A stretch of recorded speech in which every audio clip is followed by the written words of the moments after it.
ನಮಸ್ಕಾರ, ಎಲ್ಲರಿಗೂ ಅಡುಗೆ ಸಾಧನಕ್ಕೆ ಸ್ವಾಗತ. ಇವತ್ತಿನ ಸ್ಪೆಷಲು ನಿಪ್ಪಟ್ಟು. ಮೊದಲನೇ ಬಾರಿಗೆ ನಿಪ್ಪಟ್ಟು ಮಾಡೋರು ನಿಪ್ಪಟ್ಟು ಎಣ್ಣೆ ಕುಡಿದ್ಬಿಡುತ್ತೆ, ಊದುತ್ತೆ, ಹಾಗೆ ಎಣ್ಣೆಯಲ್ಲಿ ಕಳ್ಕೊಬಿಡುತ್ತೆ ಅಂತ ಹೇಳ್ತಾರೆ.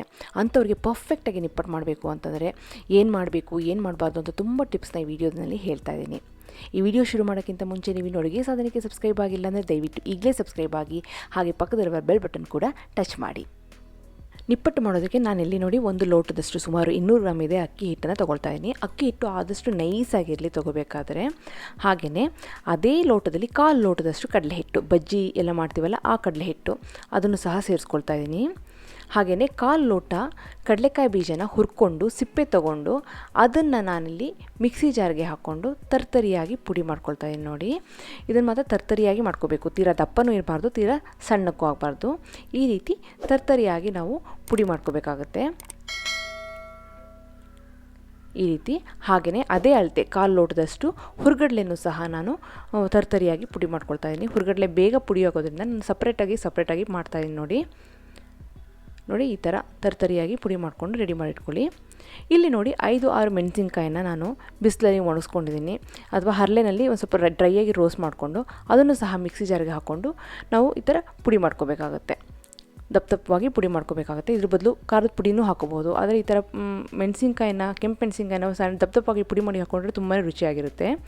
ಈಗ ನಾವು ಪುಡಿ ಮಾಡಿದಂಥ ಕಡಲೆಕಾಯಿ ಬೀಜ, ಹುರ್ಗಡ್ಲೆ ಪುಡಿ, ಹಾಗೆಯೇ ಆ ಮೆಣಸಿನ್ಕಾಯಿ ತರ್ತರಿಯಾಗಿ ಪುಡಿ ಮಾಡ್ಕೊಂಡೆಲ್ಲನೂ ಸೇರಿಸ್ಕೊಳ್ಳೋಣ, ಅಕ್ಕಿ ಹಿಟ್ಟು ಮತ್ತು ಕಡಲೆ ಹಿಟ್ಟು ಜೊತೆಗೆ ಇಲ್ಲಿ ನೋಡಿ 1/4 ಸ್ಪೂನಷ್ಟು ಕಪ್ಪು ಎಳ್ಳನ್ನು ಸಹ ಸೇರಿಸ್ಕೊಳ್ತಾ ಇದ್ದೀನಿ. ಹಾಗೆಯೇ ಜೀರಿಗೆನ ಸೇರಿಸ್ತಾ ಇದ್ದೀನಿ ನೋಡಿ, ಒಂದು ಅರ್ಧ ಸ್ಪೂನಷ್ಟು. ಜೊತೆಗೆ ಹಿಂಗನ್ನು ಸೇರಿಸ್ತಾ ಇದ್ದೀನಿ. ಎಳ್ಳಿಲ್ಲ ಅಂದರೆ ಬಿಳಿ ಎಳ್ಳು ಹಾಕಬಹುದು. ಜೊತೆಗೆ ರುಚಿಗೆ ತಕ್ಕಷ್ಟು ಉಪ್ಪನ್ನು ಸೇರಿಸ್ಕೊಂಡು ಇಲ್ಲಿ ಒಂದು ಹಿಡಿಯಷ್ಟು ಕರಿಬೇವಿನ ಸೊಪ್ಪನ್ನು ಹರಳೆ ಮೇಲೆ ಹುರ್ಕೊಂಡು ಡ್ರೈ ರೋಸ್ಟ್ ಮಾಡಿಟ್ಕೊಂಡಿದ್ದೀನಿ. ಬಿಸಿಲು ಚೆನ್ನಾಗಿದ್ರೆ ಬಿಸಿಲಲ್ಲೂ ಹುರ್ಕೊಂಡು ಅದು ಸಹ ಈ ಥರ ಕ್ರಷ್ ಮಾಡ್ಕೊಂಡು ಹಾಕ್ಕೊಂಡ್ರೆ ಚೆನ್ನಾಗಿರುತ್ತೆ. ಇದ್ರ ಬದಲು ಹಸಿ ಸೊಪ್ಪನ್ನು ಸಹ ಸೇರಿಸ್ಬೋದು. ಆದರೆ ನಾನು ಇಲ್ಲಿ ಮಾಡ್ತಿದ್ದೀನಲ್ಲ ಹಿಟ್ಟನ್ನು ಈ ಥರ ರೆಡಿ ಮಾಡಿಟ್ಕೊಂಡು 1 ತಿಂಗಳವರೆಗೆ ನಾವು ಇಟ್ಕೊಂಡು ಯಾವಾಗ ಬೇಕಾದರೂ ನಾವು ನಿಪ್ಪಟ್ಟನ್ನ ಮಾಡ್ಕೋಬೋದು. ಹಾಗಾಗಿ ನಾನು ಎಲ್ಲನೂ ಡ್ರೈ ರೋಸ್ಟ್ ಮಾಡ್ಕೊಂಡು ಹಾಕ್ಕೊಳ್ಳೋದ್ರಿಂದ ಈ ಹಿಟ್ಟನ್ನು ಒಂದ್ಸತಿ ಮಾಡಿಬಿಟ್ರೆ 1 ತಿಂಗಳವರೆಗೆ ನಾವು ಇಡ್ಬೋದು, ಏನೂ ಆಗಲ್ಲ. ಜೊತೆಗೆ ಮಸಾಲ ಅಕ್ಕಿ ರೊಟ್ಟಿನೂ ಮಾಡ್ಕೋಬಹುದು, ಈ ಥರ ನಿಪ್ಪಟ್ಟನ್ನು ಸಹ ಮಾಡ್ಕೋಬೋದು. ಈಗ ನೋಡಿ ಎಲ್ಲ ಮಿಕ್ಸ್ ಆದಮೇಲೆ ನಾನಿಲ್ಲಿ ಮೊದಲು 1 ಸ್ಪೂನಷ್ಟು ಮಾಮೂಲಿ ಎಣ್ಣೆ ನಾನು ಕಾಯಿಸಿಲ್ಲ, ರೂಮ್ ಟೆಂಪ್ರೇಚರಲ್ಲಂಥ ಎಣ್ಣೆನ ಹಾಕ್ಕೊಂಡು ನಾನು ಮಿಕ್ಸ್ ಮಾಡ್ಕೊಳ್ತಾ ಇದ್ದೀನಿ. ನಿಪ್ಪಟ್ಟಿಗೆ ತುಂಬ ಮುಖ್ಯವಾಗಿ ನಾವು ಎಷ್ಟು ಎಣ್ಣೆನೋ ಅಥವಾ ಬೆಣ್ಣೆ ಹಾಕ್ತೀವಿ ಅನ್ನೋ ತುಂಬಾ ಮುಖ್ಯ. ಜಾಸ್ತಿ ಬೆಣ್ಣೆ ಹಾಕ್ಬಿಟ್ರೆ ನಿಪ್ಪಟ್ಟು ಕಳ್ಕೊಬಿಡುತ್ತೆ. ಹಾಗಾಗಿ ನೀವು ಎಣ್ಣೆನೋ ಇದ್ರ ಬದಲು ಬೆಣ್ಣೆನೂ ಸಹ ಹಾಕ್ಕೋಬೋದು, ತುಪ್ಪನೂ ಸಹ ಹಾಕ್ಕೋಬೋದು, ಅದು ನಿಮ್ಮ ಇಷ್ಟ. ನೋಡಿ ಮಿತವಾಗಿ ಹಾಕ್ಕೊಂಡು ಕಲಿಸ್ಕೊಳ್ಳೋದು ತುಂಬಾ ಮುಖ್ಯ. ಹಿಟ್ಟನ್ನು ರೆಡಿ ಮಾಡಿಬಿಟ್ಟು 1 ತಿಂಗಳವರೆಗೆ ಇಡ್ಬೋದು. ಬೇಕು ಅಂದಾಗ ಈ ಥರ ಎಣ್ಣೆ ಹಾಕ್ಕೊಂಡು ನಾವು ಕಲಿಸ್ಕೊಂಡು ನಿಪ್ಪಟ್ಟನ್ನ ತಡ್ಕೋಬೋದು. ತುಂಬಾ ಈಸಿಯಾಗಿ ಬರುತ್ತೆ ಹಿಟ್ಟಿನಲ್ಲಿ. ನೋಡಿ, ನಾನು 1 ಸ್ಪೂನ್ ಹಾಕಿದ ಮೇಲೂ ಸಹ ನನಗೆ ಶೇಪ್ ಹಿಡಿಯೋಕ್ಕೆ ಬರಲ್ಲ. ಹಾಗಾಗಿ ಮತ್ತೆ ಅರ್ಧ ಸ್ಪೂನಷ್ಟು ಮಾಮೂಲಿ ಎಣ್ಣೆನ ನಾನಿಲ್ಲಿ ಸೇರಿಸ್ತಾ ಇದ್ದೀನಿ. ಸೇರಿಸ್ಬಿಟ್ಟು ಇದನ್ನ ಚೆನ್ನಾಗಿ ಮಿಕ್ಸ್ ಮಾಡಬೇಕು. ಆ ಹಿಟ್ಟು ಎಣ್ಣೆ ಎಲ್ಲ ಸೇರ್ಕೋಬೇಕು. ಹಾಗಾಗಿ ಕಲಸಿ ಮಿಕ್ಸ್ ಮಾಡಬೇಕು, ಅದು ತುಂಬಾ ಮುಖ್ಯ. ಈಗ ಇದನ್ನು ಮುಷ್ಟಿ ಕಟ್ಟಿದೆ ಶೇಪ್ ಇಟ್ಕೋತಾ ಇದೆ. ನೋಡಿ, ಕಲ್ಲರು ಚೇಂಜ್ ಆಗಿಲ್ಲ. ಕಲ್ಲರು ಚೇಂಜ್ ಆಗಬಾರ್ದು. ಒಂಥರ ಲೈಟಾಗಿ ಎಣ್ಣೆ ಕಲರ್ ಬಂತು ಅಂದರೆ ಎಣ್ಣೆ ಜಾಸ್ತಿ ಆಗಿದೆ ಅಂತ. ಹಾಗಾಗಿ ನೋಡಿಬಿಟ್ಟು ನಾವು ಬೆಣ್ಣೆ ಹಾಕಬೇಕಾಗುತ್ತೆ. ಈಗ ನೋಡಿ, ಮಾಮೂಲಿ ನೀರನ್ನ ಸೇರಿಸ್ಬಿಟ್ಟು ಸ್ವಲ್ಪ ನೀರನ್ನ ಸೇರಿಸ್ತಾ ಇದ್ದೀನಿ. ಮಾಮೂಲಿ ನೀರು, ಬಿಸಿ ನೀರಲ್ಲ, ರೂಮ್ ಟೆಂಪ್ರೇಚರನ್ನ ಸೇರಿಸ್ಬಿಟ್ಟು ನಾನು ಇದನ್ನು ಚಪಾತಿ ಹಿಟ್ಟಿನ ಹದದಲ್ಲಿ ಕಲಿಸ್ಕೋಬೇಕಾಗುತ್ತೆ. 1-2 ನಿಮಿಷ ಇದನ್ನು ನಾದೋದು ತುಂಬಾ ಮುಖ್ಯ. ಹಾಗೆ ನಾದಿದರೆ ನಮಗೆ ನಿಪ್ಪಟ್ಟು ಚೆನ್ನಾಗಿ ತಟ್ಟಲೂಬಹುದು, ಹಾಗೆ ಎಣ್ಣೆಯಲ್ಲಿ ಫ್ರೈ ಮಾಡಬೇಕಾದ್ರೆ ಅದು ಕಳ್ಕೊಳ್ಳಲ್ಲ. ಈಗ ಅದು ನಾದಿದ ತಕ್ಷಣ ನೋಡಿ, ಈ ರೀತಿ ದಪ್ಪ ನಿಂಬೆಹಣ್ಣಿನ ಗಾತ್ರಕ್ಕೆ ಉಂಡೆಗಳನ್ನ ಮಾಡಿಟ್ಕೊಳ್ತಾ ಇದ್ದೀನಿ. ಈ ಸೈಜಲ್ಲಿ ಮಾಡಿಟ್ಕೊಂಡ್ರೆ ಒಂದು ಮೀಡಿಯಮ್ ಸೈಜಲ್ಲಿ ನಿಪ್ಪಟ್ಟು ರೆಡಿ ಆಗುತ್ತೆ. ನೋಡಿ, ಉಂಡೆಗಳೆಲ್ಲ ಮಾಡಿ ರೆಡಿಯಾಗಿದೆ. ಈಗ ನಾನು ಕವರ್ ಮೇಲೆ ಸ್ವಲ್ಪ ಎಣ್ಣೆನ ಹಾಕಿಬಿಟ್ಟು ಈ ಥರ ಸರ್ಕೊಂಡು ನಿಪ್ಪಟ್ಟನ್ನು ತಟ್ಕೋಬಹುದು. ನಿಮ್ಮ ಹತ್ರ ಚಪಾತಿ ಮಾಡೋ ಮೆಷಿನು ಅಥವಾ ಹಪ್ಪಳ ಮಾಡೋ ಮೆಷಿನ್ ಇದೆ, ಅದರಲ್ಲೂ ಸಹ ತಟ್ಬೋದು. ಇಲ್ಲಾಂದರೆ ಈ ರೀತಿ ಆರಾಮಾಗಿ ಪ್ಲಾಸ್ಟಿಕ್ ಮೇಲೆ ನಾವು ತಟ್ಕೋಬಹುದು. ನೋಡಿ, ಯಾವಾಗ ನಿಪ್ಪಟ್ಟು ಮಾಡ್ತಿರೋ ಆವಾಗ ಮಾತ್ರ ಕಲಿಸ್ಕೋಬೇಕು. ಜಾಸ್ತಿ ನಿಪ್ಪಟ್ಟು ಮಾಡೋ ಟೈಮಲ್ಲಿ ಚೆನ್ನಾಗಿ ನೀರು ಹಾಕ್ಕೊಂಡು ಕಲಿಸ್ಬಿಟ್ಟು ಆಮೇಲೆ ನಿಪ್ಪಟ್ಟು ಮಾಡೋಕ್ಕೆ ಹೋದರೆ ಹಿಟ್ಟು ಅಳ್ಕೊಂಡು ನಿಪ್ಪಟ್ಟು ಸರಿಗೆ ಬರಲ್ಲ. ಹಾಗಾಗಿ ಸ್ವಲ್ಪನೇ ನೀರು ಹಾಕ್ಕೊಂಡು ಕಲಿಸ್ಕೊಂಡು ತಟ್ಕೊಂಡು ಎಣ್ಣೆ ಕರೆದ ಮೇಲೆ ಮತ್ತೆ ನೀರು ಹಾಕ್ಕೊಂಡು ಕಲಿಸ್ಕೊಂಡು ನೆಕ್ಸ್ಟ್ ಬ್ಯಾಚನ್ನು ನಾವು ಫ್ರೈ ಮಾಡೋದು ತುಂಬಾ ಮುಖ್ಯ. ಇಲ್ಲಿ ನಾನು ಸ್ವಲ್ಪ ಕಲಿಸಿರೋದ್ರಿಂದ ಸ್ವಲ್ಪನೇ ಎಲ್ಲನೂ ಒಟ್ಟಿಗೆ ಕಲಿಸ್ಕೊಬಿಟ್ಟಿದ್ದೀನಿ. ಅಕಸ್ಮಾತ್ ಜಾಸ್ತಿ ನೀವು ನಿಪ್ಪಟ್ಟು ಮಾಡೋ ಹಂಗಿದ್ರೆ ಎಲ್ಲ ಎಣ್ಣೆ ಹಾಕ್ಕೊಂಡು ರೆಡಿ ಮಾಡ್ಕೊಬಿಡಿ ಹಿಟ್ಟನ್ನು. ಆಮೇಲೆ ಬೇಕು ಅಂದಾಗ ನೆಕ್ಸ್ಟ್ ಬ್ಯಾಚ್ ಬೇಕು ಅಂದಾಗ ನೀರು ಹಾಕ್ಕೊಂಡು ಕಲಿಸ್ಕೊಂಡು ಬೇಯಿಸ್ಕೊಳ್ಳಿ. ಈಗ ನೋಡಿ ಈ ರೀತಿ ರೌಂಡ್ಗೆ ತಟ್ಕೊಂಡು ಒಂದು ಬಟ್ಲಲ್ಲಿ ನಾನು ಶೇಪನ್ನು ಕಟ್ ಮಾಡ್ಕೊಳ್ತಾ ಇದ್ದೀನಿ. ಈ ಥರ ಕಟ್ ಮಾಡಿಕೊಂಡ್ರೆ ಒಳ್ಳೆ ಶಾರ್ಪ್ ಎಡ್ಜ್ ಬಂದು ಅಂಗಡಿನಲ್ಲಿ ಸಿಗುತ್ತಲ್ಲ ನಿಪ್ಪಟ್ಟು ಆ ಥರ ಕಾಣಿಸುತ್ತೆ. ಹಾಗಾಗಿ ಆ ಥರ ಮಾಡಲಿಲ್ಲ ಅಂದರೆ ಡೈರೆಕ್ಟಾಗಿ ತಟ್ಕೊಂಡು ಇದನ್ನ ಎಣ್ಣೆಯಲ್ಲಿ ಡೀಪ್ ಫ್ರೈ ಮಾಡ್ಕೋಬೋದು.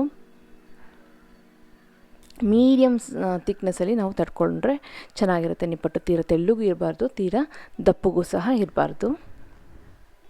ತುಂಬ ಈಸಿಯಾಗಿ ನಿಪ್ಪಟ್ಟನ್ನು ಮಾಡಬಹುದು. ಮುಖ್ಯವಾಗಿ ನಾವು ಬಿಸಿ ಎಣ್ಣೆ ಹಾಕಬಾರ್ದು. ಬಿಸಿ ಎಣ್ಣೆ ಅಕಸ್ಮಾತ್ ಹಾಕ್ತೀನಿ ಅಂತಂದರೆ ನೀವು ಜೊತೆಗೆ ಒಂದು 2 ಸ್ಪೂನಷ್ಟು ಮೈದಾ ಹಿಟ್ಟು ಹಾಕಬೇಕಾಗುತ್ತೆ, ನೆನ್ಪಿಟ್ಕೊಳ್ಳಿ. ನೋಡಿ ಈ ರೀತಿ ಎಲ್ಲ ತಟ್ಕೊಂಡು ಮೀಡಿಯಮ್ ತಿಕ್ನೆಸ್ಸಲ್ಲಿ ನಾನು ನಿಪ್ಪಟ್ಟನ್ನು ತಟ್ಕೊಂಡು ರೆಡಿಯಾಗಿದೆ. ಈಗ ನೋಡಿ ಎಣ್ಣೆನೂ ಸಹ ಕರೆಕ್ಟ್ ಹೀಟ್ನಲ್ಲಿ ರೆಡಿಯಾಗಿದೆ, ಮೀಡಿಯಮ್ ಹೀಟಲ್ಲಿ ರೆಡಿಯಾಗಿದೆ. ತೀರ ಬಿಸಿ ಇರಬಾರ್ದು ನಿಪ್ಪಟ್ಟಿಗೆ, ಮೀಡಿಯಮಲ್ಲಿ ಹೀಟಿದ್ರೆ ಸಾಕು. ಈ ಮೀಡಿಯಮ್ ಹೀಟಿನಂಥ ಎಣ್ಣೆಯಲ್ಲಿ ನಿಪ್ಪಟ್ಟು ಹಾಕಿಬಿಟ್ಟು ಮೀಡಿಯಮ್ ಫ್ಲೇಮಲ್ಲೇ ಉರಿ ಸಹ ಇದೆ. ಒಂದು ನಿಪ್ಪಟ್ಟು ಹಾಕಿಬಿಟ್ಟು ಒಂದು ಫ್ಯೂ ಸೆಕೆಂಡ್ಸ್ ವೆಯ್ಟ್ ಮಾಡಿ. ಅದೊಂದು ಚೂರು ಸೆಟ್ಲಾಗಿದೆ ಅನ್ನೋ ಟೈಮಲ್ಲಿ 2ನೇ ನಿಪ್ಪಟ್ಟು ಹಾಕಿ. ಆ 2ನೇ ನಿಪ್ಪಟ್ಟು ಸಹ ಫ್ಯೂ ಸೆಕೆಂಡ್ಸ್ ವೆಯ್ಟ್ ಮಾಡಿಬಿಟ್ಟು ಅದು ಸೆಟ್ಲಾಗಿದೆ, ಒಂದು ಸ್ವಲ್ಪ ಮೇಲೆ ಬರ್ತಾ ಇದೆ ಅನ್ನೋ ಟೈಮ್ನಲ್ಲಿ ನೆಕ್ಸ್ಟ್ ನಿಪ್ಪಟ್ಟು ಹಾಕಿ. ಇದೇ ರೀತಿ ನೀವು ಎಲ್ಲ ಎಷ್ಟು ಎಣ್ಣೆಗೆ ಹಿಡಿಯುತ್ತೋ ಅಷ್ಟು ನಿಪ್ಪಟ್ಟನ್ನ ಹಾಕ್ಬೋದು. ಎಣ್ಣೆ ಜಾಸ್ತಿ ಇದ್ದರೆ ನೀವು ಒಂದು 10 ನಿಪ್ಪಟ್ಟು ಸಹ ಒಟ್ಟಿಗೆ ಹಾಕ್ಬೋದು, ನೋ ಪ್ರಾಬ್ಲಮ್.